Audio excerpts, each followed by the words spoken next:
Good evening, everybody, and welcome to the Daiwa Anglo-Japanese Foundation. I'm Jason James, and I'm just going to introduce our speaker tonight. So, today is about Japan and Korea, primarily. Japan has difficult relations with its neighbours, and the roots of those difficulties seem to be partly related to history, but we're going to go quite a long way back into history today. And our speaker is Dr. James Lewis. He is lecturer in Korean history and a fellow of Wolfson College at the University of Oxford. He specialises in Korean-Japanese relations and has published quite a number of books, including this one, which is very recent. We don't actually have copies of the book here today, but if you want to buy it, we've got a discount code we can give you so that you can get it for something of a discount on the internet. Dr. Lewis is also president of the British Association for Korean Studies and a council member of the Association for Korean Studies in Europe. And I think that's probably all I need to say. So over to you. Yes, probably more than enough. Well, thank you all for coming today. I will try to speak so that you can hear me. The first thing I should say is that the origin of this project goes back to a series of conversations in the year 2000 with colleagues, and then we promptly set about trying to raise money for a conference. And the first bit of money that we were given came from none other than the Daiwa Anglo-Japanese Foundation. So I'm extremely pleased to be here today to speak to you, and to note that they are a generous provider, and that I hope after this long wait that they've finally seen a result for their investment. I'll be talking about a war that has many names. The title on the book is the name that I prefer, but I'll use a variety of different names, so don't read too much into it. But this war has received very little attention in Western scholarship, despite its scale, impact, and reverberating influence. The Japanese invading forces completed the largest overseas landing in world history to that time, and the number of combatants in the war may have reached as many as 500,000. The war involved Koreans, Japanese, Chinese, Southeast Asians, Europeans, giving it the dubious distinction of being an extensive international war. It played a major part in the establishment of the Japanese Pax Tokugawa.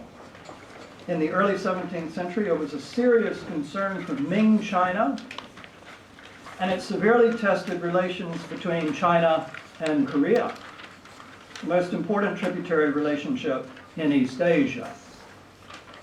Although the war devastated Korea, it changed but did not shatter Korean society, governance, and even the economy. The war was one of the most important international events for East Asia over the period from the establishment of the Ming in 1368 to the arrival of Euro-American gunboat diplomacy in the 19th century. Memories of the invasion are continuously nurtured and kept fresh on the Korean Peninsula, while the strategic concerns highlighted by the invasion for both Japan and China reappeared in the Korean War of the 1950s, and I believe are still hotly relevant today. We still lack, however, a body of monographs that exhaust primary materials to examine individual questions. We lack discussions of the international East Asian situation over the century preceding the war. We do not know much about why the Japanese initiated the war, why the Korean defense collapsed so spectacularly, why the Chinese came to the rescue, what strategic necessities dominated the war, how the Japanese thought they would govern Korea, how the Koreans resisted, what the Koreans thought about their Japanese saviors, the extent of the war's impact on Japanese cultural development, how the war affected Korea's environmental, economic, demographic, and social histories, how Japanese and Koreans remembered the war in ritual and literature, or how the war might enlighten contemporary international relations theory. This collection that I've been able to put together attempts to open windows onto all of these questions and more.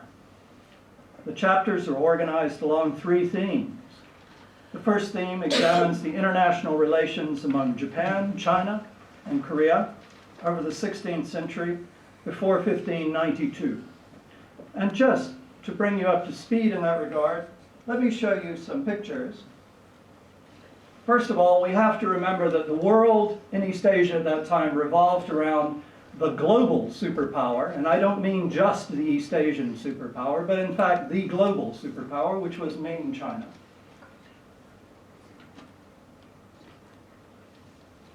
Japan at this time was in the depths of civil war. It was torn with endemic strife throughout. A multiple of competing warlords were trying to seize Kyoto and establish themselves.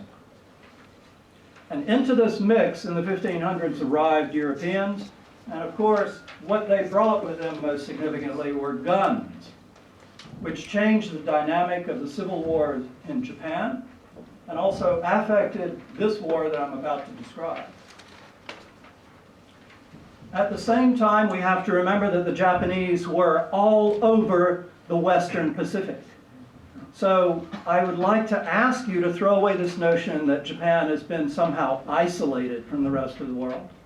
There were Japan towns in Sumatra, and as far away there were Japanese mercenaries working for the Thai king. They were everywhere. And it's in this wash across the Western Pacific that a lot of activity was going on. Japanese relations with Korea and China became attenuated, though, as the century progressed. And Saeki Koji, now I'm going to make reference to my colleagues who have contributed chapters. Saeki Koji argues that the 16th century was a piratical time in the region. Japanese internal disunity spilled onto the streets of Ningpo in 1523. Ningpo, I think, is on this map up there. If you can just see it, it's at the top of the red arrow on the Chinese continent. That's where the Japanese called for the riches that were to be had. This internal disunity in Japan spilled onto the streets of that city in 1523, and eventually the Japanese lost their tally trade or their access to China as a result. Even earlier, a serious problem was developing within Korean-Japanese relations. Over the 15th century, Tsushima, the island between the Korean peninsula and the Japanese archipelago, established its primacy in the Korea trade, and Japan towns appeared in Korean open ports. Chosun state attempts to impose controls on these Japan towns triggered violent outbursts in 1510. When relations were reestablished in 1512, controls were accepted, but because trade had been curtailed, the Japanese traders turned to manufacturing imposter envoys as a way to reacquire more access. Han Mun-jong, one of my colleagues, outlines the general position of the imposter envoys within the full range of Japanese-Korean diplomatic relations. Kenneth Robinson uncovers three dynamic cycles in Korean-Japanese relations: Japanese violence, followed by Korean termination of trade, followed by negotiations, and finally the reestablishment of trade. Three cycles along these lines. These cyclical patterns resulted in an expansion of the numbers of Japanese imposter envoys.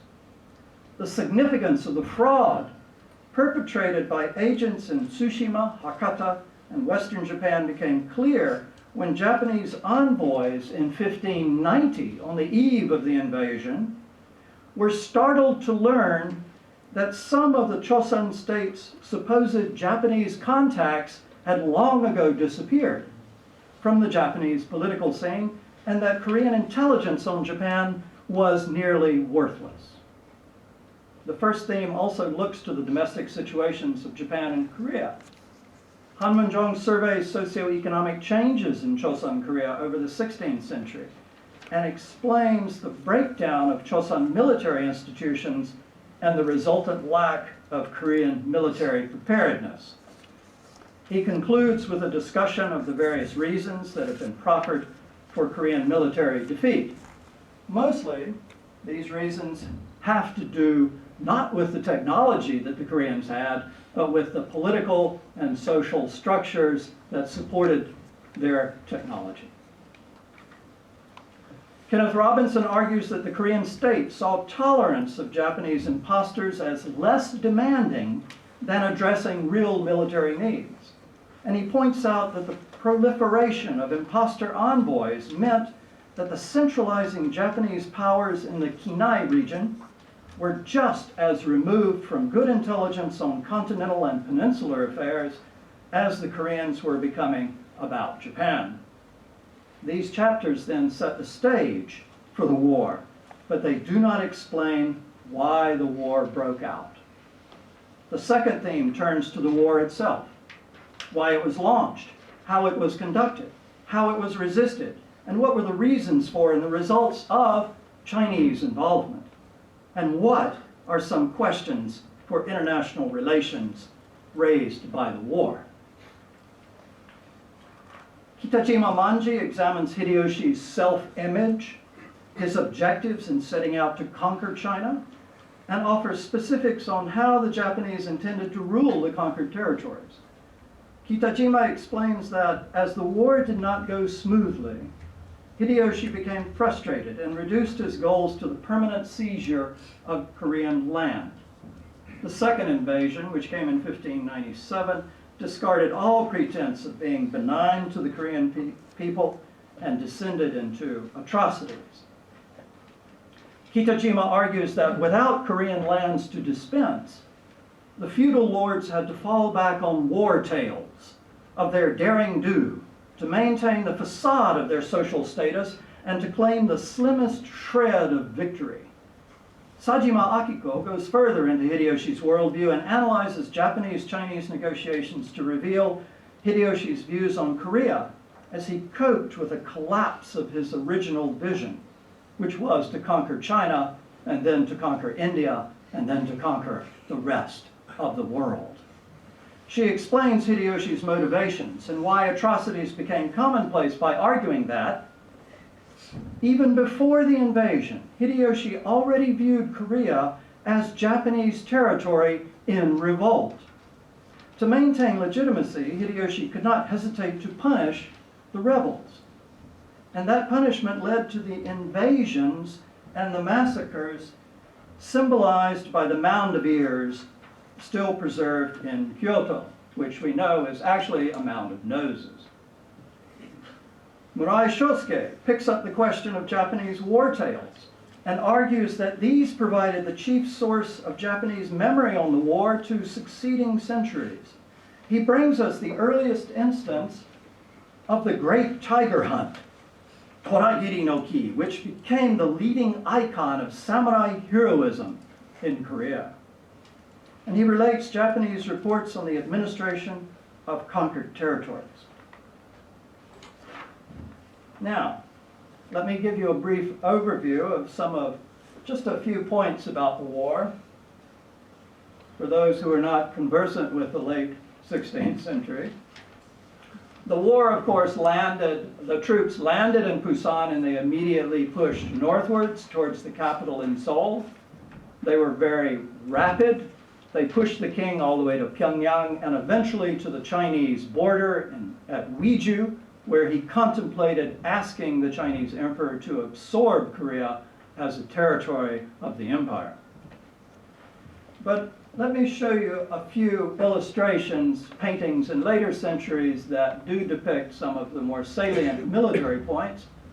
First of all, this is the attack, the opening attack in Busan. Note that the Japanese are they're disembarking with rifles. And by contrast, the Korean defenders only have bows and arrows. I assure you, though, that these bows are quite powerful. I use one whenever possible at my archery club. Despite the fact that it looks like a toy, it actually is comparable to a longbow and is more accurate. But the attack on the Tongne magistracy just up the road, which was the second assault, is rather illustrative of many things, I think, that should be pursued. I put this on the cover of the book primarily because I want to draw your attention to a few parts of this picture. One is up here, where we see the magistrate, and another one is down here, where local people are defending themselves.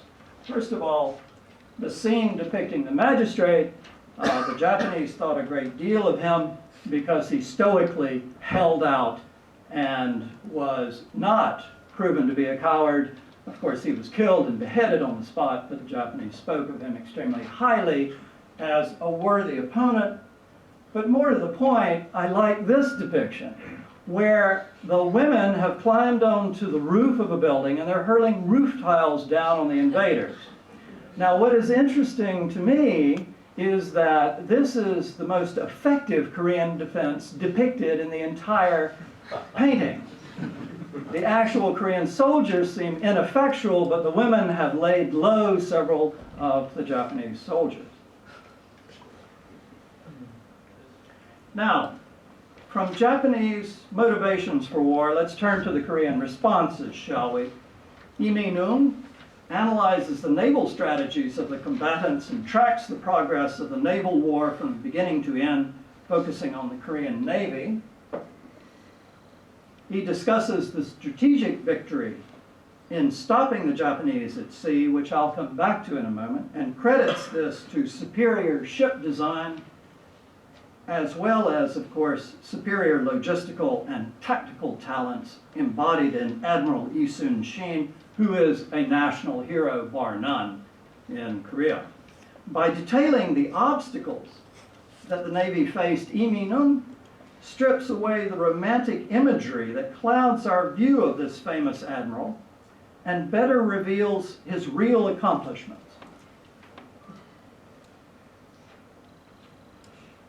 One of which, of course, was the development of technology.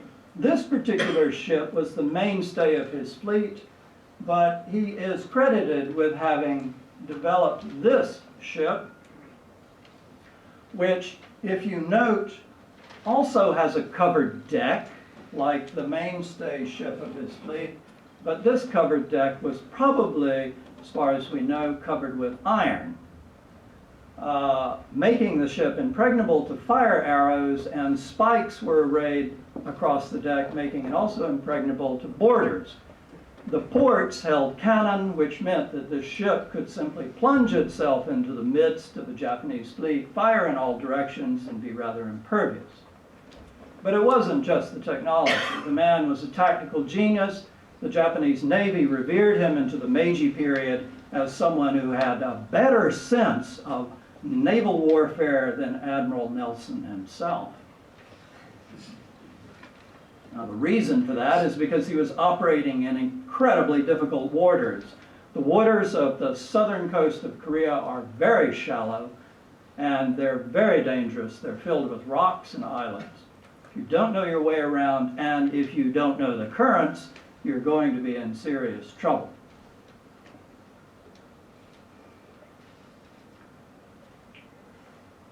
Nuki Masayuki turns to Korean resistance on land and examines Korean guerrilla forces, particularly in their heyday during the first year of the war. While comparing and contrasting regional responses across Korea, he addresses questions of submission and resistance to the Japanese, the organization and composition of the guerrillas, their motivations, their relations with the court, the regular army, and the general populace. Such extra-governmental forces eventually posed an existential threat to the Korean government, making the co-optation of the guerrillas by the Korean government imperative, and equally imperative, of course, was the resuscitation of the regular forces. Japanese losses by this time were mounting. After 1 year, the losses were staggering. Very few armies would be able to support such losses. both from battle fatigue as well as disease. Now, the next 4 chapters in the book discuss Chinese motivations and actions and the war as a useful study of international relations in East Asia. Kenneth Swope makes a case for Ming China having an overarching strategic vision. He identifies the key security problems, emphasizes the importance of violence within Ming foreign and domestic affairs, and proposes a periodization that discusses the application of grand strategy over the life of the dynasty. If you're wondering what this map is about, the center of it, of course, is Ming China. Korea looms large because the Koreans composed this map. But I hope it's clear where the center of the world is. In short, Ming policy was designed to, as Kenneth Swope says, manifest all. And we can see this prerogative in action in Korea in the 1590s. Harriet Zerndorfer draws a sharper focus on Ming involvement in Korea. She dispels the image of a weak Wanli emperor and puts into perspective the position of the war in China's overall military concerns and examines the impact of the war on imperial finances. She concludes that the war did not cause the collapse of Ming China and that the Korea campaign did not bankrupt the treasury. Nam Lin He brings us back to the reality of Chinese troops entering Korea. He looks at Korea within Chinese realpolitik and points to the heavy burdens of hosting Chinese forces. He argues that there was no altruism in the Chinese response. He argues that there were in fact a number of Chinese expectations of logistical support that could not possibly be satisfied by the Koreans. The result was that Koreans often could not distinguish between the depredations of Ming and Japanese soldiers. Carrying on the theme of grand strategy across the region, I reach out to the field of international relations with a historian's view on what sort of lessons the war offers for international relations scholars. I argue that the history of East Asian relations is still largely unknown and a mystery to the West, and that is why scholars are not using this history to augment and correct their, dare I say, pathetic European-derived theories. I promote a constructivist or cultural approach, and I suggest a few questions that might be profitably explored, such as what constitutes a just war in East Asia, the nature of hierarchy in conflict and in peace, and the geopolitics of war surrounding Korea. The third and final theme focuses on the impact and memory of the war exhibited in policies, institutions, material culture, and literature. Han Myung-gi points out that the war and the Chinese response transformed Korean-Chinese relations. Although the gratitude felt by the Korean ruling elite towards Ming China had to be balanced against the deprivations visited on the Korean populace in supporting the Chinese troops, elite Korean sentiments heavily influenced Chosun policies towards the changing Chinese situation in the decades following the war.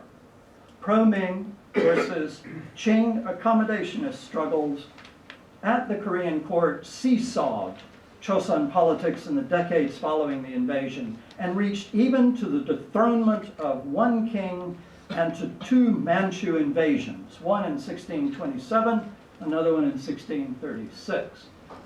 Eventually, a modus vivendi was established between Chosun Korea and the rising Manchu power, but that was tempered by the memory of Ming aid.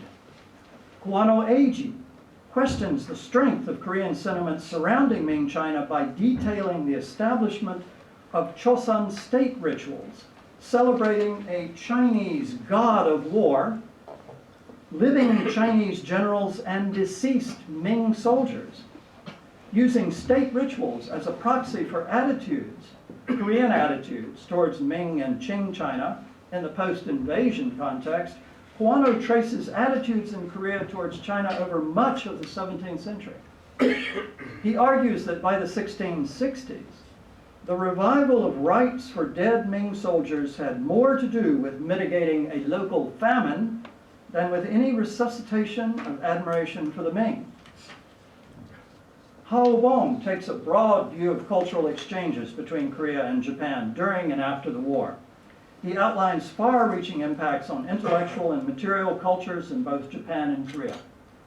Japanese soldiers brought back Neo-Confucian intellectuals to instruct Japanese warlords in the fineries of Confucian statecraft. Looted metal type helped launch a publishing revolution in Tokugawa-era Japan. Stolen books formed the core of many major Japanese libraries, and kidnapped potters transmitted technical knowledge and founded many of the major Japanese kilns. There are people in this room who know much more about this than I do, so please bear with me, if you will. To Korea went arquebuses, that is, guns, some smattering of Catholicism, tobacco, and yes, chilies, red chilies, which the Koreans did not have until that time. Of course, these things changed Korean society, economy, food, and its intellectual world. The last two chapters in the book introduce us to the specifics of memory as preserved in post-war writings of various kinds. Chae Gwan surveys Korean nonfiction, fictional dream novels, novels related to captives, verse, and that popular agglutinative omnibus of tales on the war, the Impjin no. Chae also traces the inscription of the Impjin War in Japanese war tales and fictional accounts, some of which were transposed to the kabuki and the ningyo joruri stages, even acquiring fantastic aspects. He argues that the Korean accounts depict horror and devastation, while the Japanese accounts created long-lived chauvinist attitudes in Japan that carried into the Meiji era. Michael Pettit takes us back to a little-known aspect of the war's impact on Korean society. He analyzes post-war Korean didactic text to explain the construction of early modern Korean female virtue. Through vignettes of women caught in war, the state and a male-dominated ruling class molded a hegemonic discourse that largely defined womanhood in post-war Korean society. Here, you see the depiction of two women who have been captured by the Japanese, and they're obviously preferring suicide over what other fates await them. While Kitajima and Murai explain that the Japanese ruling elite used war tales to salvage some measure of respect following the abject failure of the invasion, Pettit argues that the Chosun ruling elite promoted stories of virtuous female resistance to suppress the fact that many women of the upper classes had been raped. The tainting of illustrious lineages had to be denied to resurrect social status and solicit the lower class deference that allowed rule. Finally, in conclusion, our collection is a sustained argument that the Impjin War was very significant to Northeast Asia and offers comparisons with the great international wars of Europe and continental Asia. Scholars in Korea and Japan continue to examine the war for its lessons regarding early modern Chinese, Korean, and Japanese relations. The signboards of nearly every palace and temple in South Korea detail the destruction of the war. And every Japanese schoolchild is familiar with Toyotomi Hideyoshi. The Chinese cannot help considering the war and similar wars when they think about Korea and the Northeast in general. And one of the interesting aspects to me is that it's probably as a result of this war that Europeans discovered Korea. Peter Paul Rubens produced this painting shortly afterwards. And this, in many ways, introduced the image of the distant Far East to European people. If we in the West wish to understand East Asian international relations, now and in the future, the Impjin War is an excellent starting point. Thank you very much.